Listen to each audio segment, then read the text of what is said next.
नमस्कार, मैं हूं जसपाल सिंह। आप देख रहे हैं जागरूकता न्यूज़। आज हम चर्चा कर रहे हैं बेटी पढ़ाओ, बेटी बढ़ाओ, जो एक तरह से जो स्लोगन है, उसकी सच्चाई क्या है? इसी बारे में हम बात कर रहे हैं। सेक्टर 18 चंडीगढ़ स्कूल की एक अध्यापिका के साथ। इनकी तरफ से ये एक शिकायत दी गई है कि इनकी प्रिंसिपल ने इनके साथ बड़ी बदतमीजी की है, गलत बिहेव किया है। तो सबसे पहले तो नमस्कार। आप नमस्कार। बताइए अपना नाम, आपका परिचय दीजिए। मेरा नाम मेधावी है। मैं सेक्टर 18 के government girls senior secondary school में फाइन आर्ट टीजीटी टीचर हूँ। फाइन आर्ट टीजीटी टीचर है। हाँ जी। आपकी जो एक तरह से क्या प्रॉब्लम खड़ी हुई, क्या दिक्कत आई? जो मेरे प्रिंसिपल मैडम राजबाला जी हैं, वो उनके खिलाफ मैंने एक शिकायत दी है, जो मैंने एससी एसटी कमीशन में और कई अलग-अलग डिपार्टमेंट में दी है। ये जो सारा मामला जिसके बारे में मैंने मुख्य शिकायत करी है, वो 26 और 27 तारीख का है, जबकि ऐसा नहीं है। मैम मुझे उसके पहले से तंग करते रहे हैं, जिसकी सच्चाई भी मैंने अपने शिकायत में लिख के सबको बताई है। 26 तारीख को जब स्कूल में रिपब्लिक डे का फंक्शन सेलिब्रेट किया गया, जिसके पीछे मैंने और एक दो टीचर्स ने कुछ ज्यादा ही मेहनत करी थी, काफी वर्कलोड लिया था, क्योंकि जिनकी ड्यूटी थी वो टीचर्स कहीं और बिजी थे, तो उनकी जगह तो जो एक तरह से 26 जनवरी 2023 का गणतंत्रता दिवस कार्यक्रम जो हुआ है, उस कार्यक्रम के बारे में आपका साथ किस-किस टीचर ने दिया? मेरे साथ जो प्राइमरी विंग में मेहनत करी थी, डांस जो हमने प्रिपरेशन कराए थे बच्चों को 1 टू 5 क्लासेस को, उसमें मीना पवार मैडम है जेबीटी टीचर और अंजू मैडम, उन्होंने मेहनत करी थी क्योंकि उन लोग मीना पवार अंजू जी जो एक तरह से वो अध्यापिका है, उन्होंने 26 जनवरी के कार्यक्रम की तैयारी के लिए आपका साथ दिया। हाँ जी, क्योंकि वो तो क्लास इंचार्ज। कार्यक्रम हुआ, कार्यक्रम में दिक्कत क्या आई? कार्यक्रम में कोई दिक्कत नहीं थी हमारी तरफ से। मैं स्कूल 8, 10, 15 पे पहुँच जाती हूँ हमेशा टाइम से 15 मिनट पहले। पहुँच करके मैंने अकेले ही डेकोरेशन करी, किसी स्टाफ ने मेरी मदद नहीं करी। मैं पिछले 3-4 दिन से बहुत ज़्यादा कॉम्पिटिशन और ये फंक्शन की तैयारियों में बिज़ी थी। मैं बहुत ही ज़्यादा एग्ज़ॉस्ट थी और ये सारा स्टाफ भी देख पा रहा था, मेरे घर वाले भी देख पा रहे थे। मैं आम तौर पर जो वर्किंग आवर है, कितने बजे से कितने बजे तक स्कूल का टाइम है? 8:30 से ढाई जो अभी चल रहा है।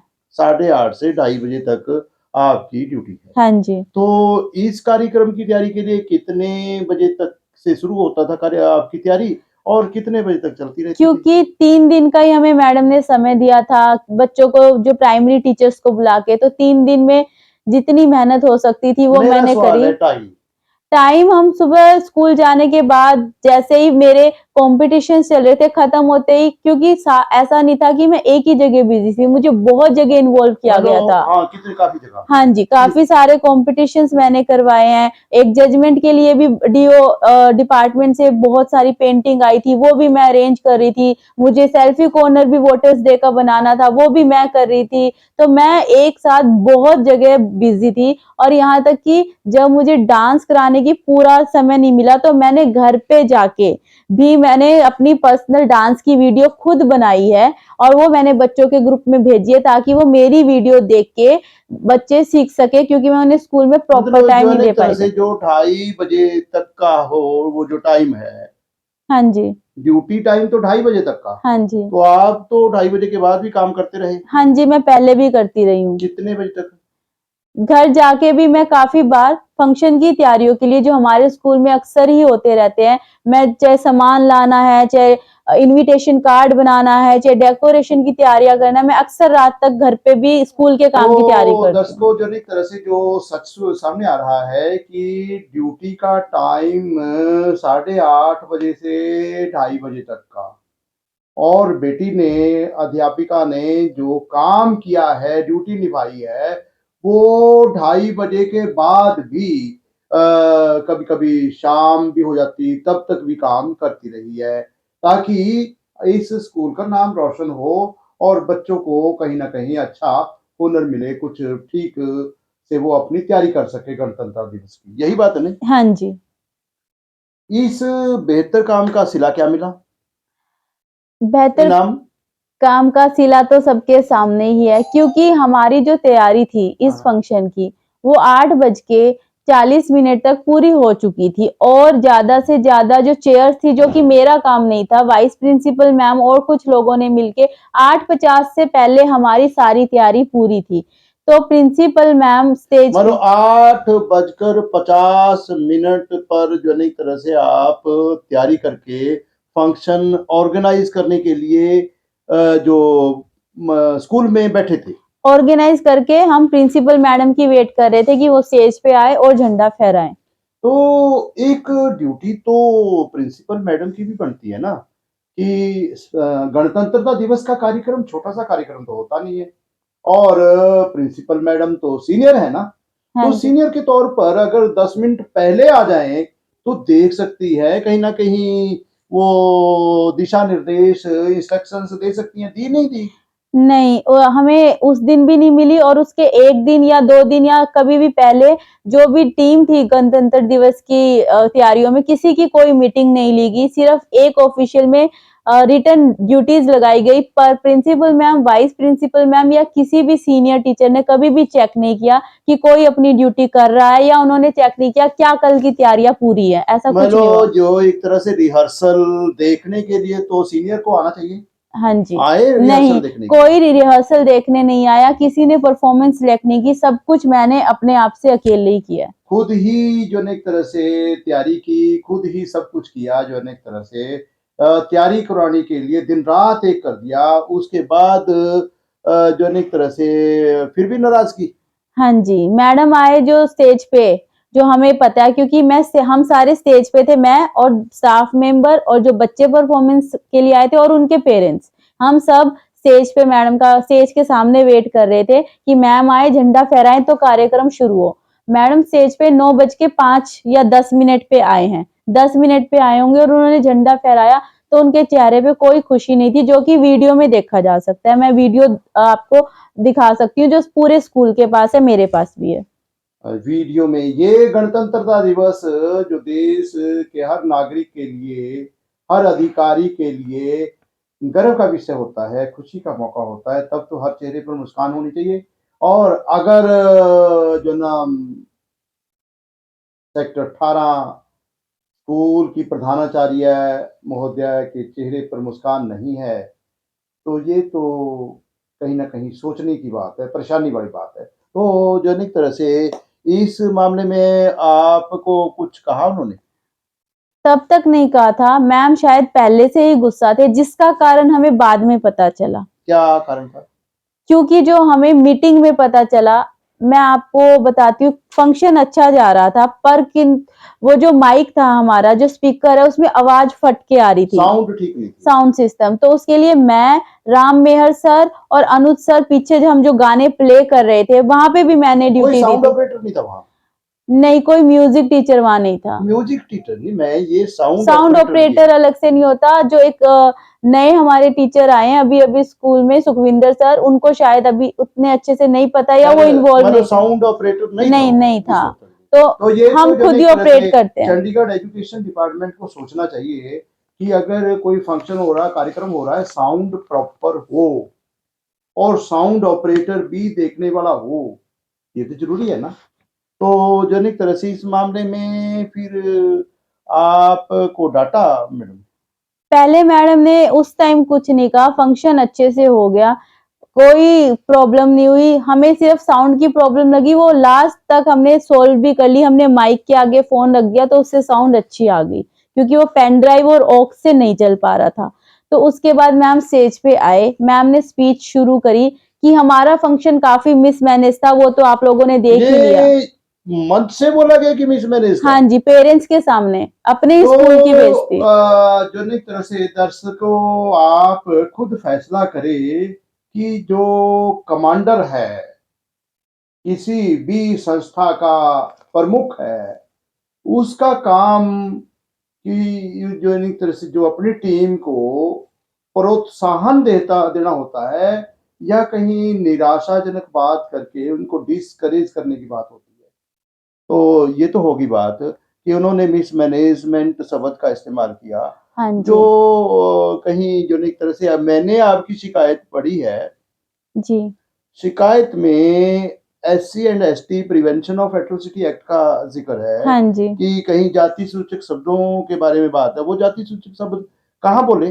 वो मुझे जब ये फंक्शन खत्म हो गया, तो मैडम ने एक स्टाफ की मीटिंग बुलाई कॉरिडोर में ही बाहर, नहीं की कहीं अंदर। उसमें मैडम ने हमारे फंक्शन को गालियाँ देनी शुरू कर दी कि फ्लॉप शो था, मिसमैनेज था, तुमने बेइज्जती करा दी, नहीं करना था, मुझे बोल देते नहीं कराती। क्योंकि मैंने बहुत हार्ड वर्क किया था, अपनी जान लगाई थी, मैं पर्सनली इन्वॉल्व थी, तो मैंने मैडम को सिर्फ एक्सप्लेन करने की एक कोशिश करी कि मैडम फंक्शन में माइक सिस्टम की प्रॉब्लम थी, जो कि हम आपको पहले भी कह चुके हैं कि उसे बदल दो। साउंड हाँ जी, सिस्टम की साउंड कमी थी। सिस्टम जी। जो स्पीकर है उनकी आवाज खराब है। हम मैंने आपको पहले भी बहुत बार बताया, क्योंकि मैं प्रेयर चलाती थी, तो कि प्रेयर बदल का भी काम आपका था। हाँ जी, इससे पहले मैं ही प्रेयर चलाती थी। रोज सुबह प्रेयर मैं करवाने ही का चलवा काम भी ड्यूटी भी साउंड आपकी है। सिस्टम पे प्रेयर मैं लगाती थी, कमांड दूसरी टीचर देती थी और जी। प्रेयर उनके कमांड पे मैं ही लगाती थी और नेशनल एंथम मैं ही प्ले करती थी। नेशनल एंथम आप भी प्ले करते थे। हाँ जी। तो जो है ना एक तरह से ये कोई स्टेटमेंट भी दी है उन्होंने अखबार में आपके खिलाफ? हाँ जी, दिखाना क्या लिखा? उन्होंने लिखा है प्रिंसिपल मैम ने, क्योंकि मैंने उनके क्या लिखा है? उन्होंने लिखा है कि मुझे तो आज तक नहीं पता शिक्षिका की जात क्या है, जो कि सरासर गलत है। हर ऑफिसर को पता होता है, उसके एम्प्लॉइज की कैटेगरी हर पेपर में आते हैं, ये झूठ है। मैंने कब कहा मुझे पता नहीं है। सब 26 जनवरी को एक मीटिंग ली थी, क्योंकि उस दिन बच्चों ने फ्लैग नीचे रखे हुए थे, तो मैंने डांटा।